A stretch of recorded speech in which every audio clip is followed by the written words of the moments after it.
A nossa avaliação em relação ao movimento indígena é uma avaliação que nos cabe muita reflexão e cuidado ao responder.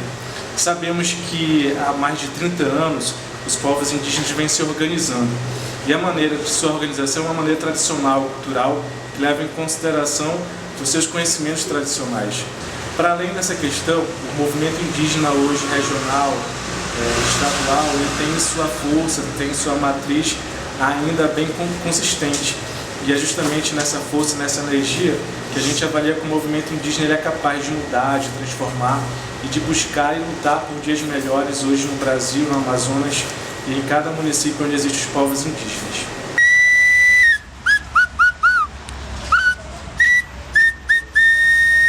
Atualmente, aqui no estado do Amazonas, por exemplo, temos 2 prefeitos indígenas e 4 vice-prefeitos, 16 vereadores indígenas hoje praticamente trabalhando, né? Então, numericamente, claro que é pequeno, mas já indica uma nova postura do povo indígena, da população indígena, né? Esses primeiros prefeitos indicam claramente o aumento rápido dessa consciência, porque até uma década atrás isso era impensável, os índios elegerem seus próprios prefeitos indígenas. Isso está cada vez mais se tornando comum, aonde principalmente a população indígena é majoritária, né, ou significativa. A Constituinte nós tivemos que debater em todo o território nacional com as lideranças indígenas de que era preciso garantir os nossos direitos.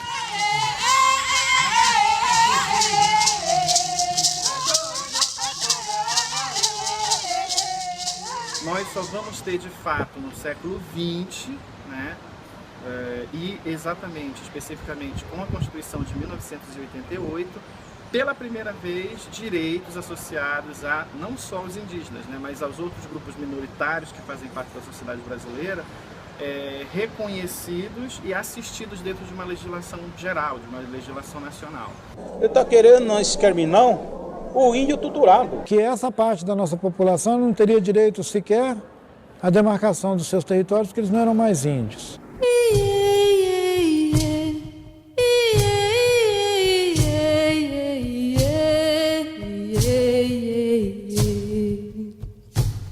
O deputado Mário Juruna foi quem pela primeira vez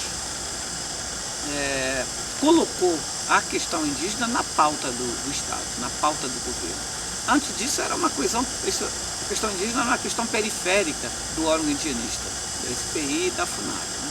Mas a partir da legislatura do deputado Mário Juruna, essa pauta indígena foi para a sociedade, foi para a opinião pública, portanto, atravessou as fronteiras das instituições estabelecidas, né? Seja o poder legislativo, o judiciário e executivo. Então, temos que reconhecer a grande contribuição do deputado Mário Juruna, o que mostra também que um deputado indígena, de fato, bem intencionado, pode contribuir muito para cada vez mais garantir os direitos indígenas, né? Então, acho que isso fica muito claro. Por outro lado, tem as contradições, né? O Mário Juruna, por exemplo, só não conseguiu se reeleger porque, de algum modo, foi, ao longo do tempo, sendo desgastado, minado e corrompido, de algum modo, pelas elites, né, da política, que não queriam ver um indígena bem-sucedido, né? Quer dizer, simplesmente foi traído e por isso também perdeu a confiança dos próprios eleitores que o elegeram, daí não conseguiu. Mas do ponto de vista do seu papel, acho que foi bem cumprido.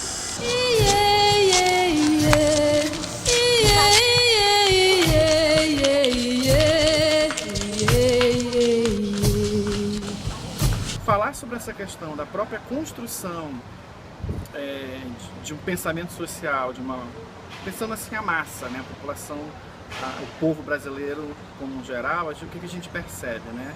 Nós, como temos um processo curto de história ainda, um processo que é um processo também, vamos dizer assim, contemporâneo, né? A gente não tem assim a possibilidade de fazer um distanciamento para fazer uma análise melhor, porque se a gente para pensar, a nossa história ela é muito recente, né? E aí nós temos ainda, principalmente, né, por questão desse curto tempo de história, então nós só temos 500 e poucos anos de história, nesses 500 e pouquinhos anos de história, né, 516 anos, a gente ainda não desenvolveu alguns mecanismos de superação de algumas questões, né? Entre elas, essa questão de perceber, de respeitar, de tolerar os outros.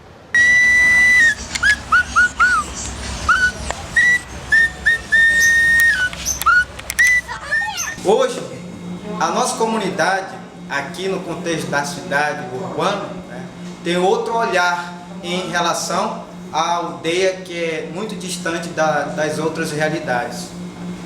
Nós temos experiências partidárias e políticas.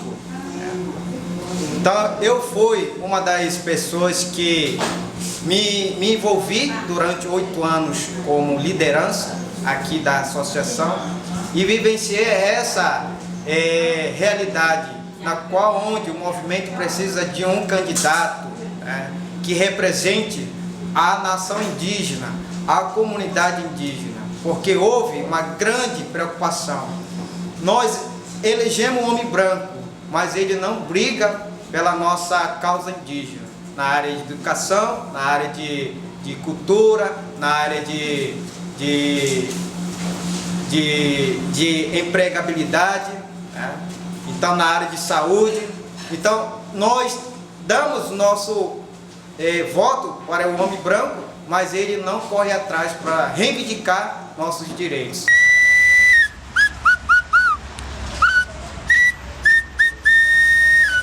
É que eu acho que exatamente nesses anos agora atuais, o movimento indígena do Brasil, mas também do Amazonas, anda bastante enfraquecido, né?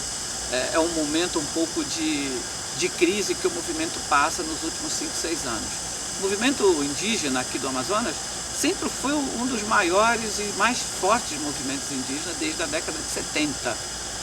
Foi muito importante na década de 80, no período da Constituinte. Mas na virada do milênio houve um enfraquecimento, muito porque o movimento, as lideranças acabaram comprometidos muito com diferentes governos, né? Na saúde, na educação, e isso, de certa maneira, tirou as lideranças de suas bases de comunidade e organizações para atuar nos campos do governo.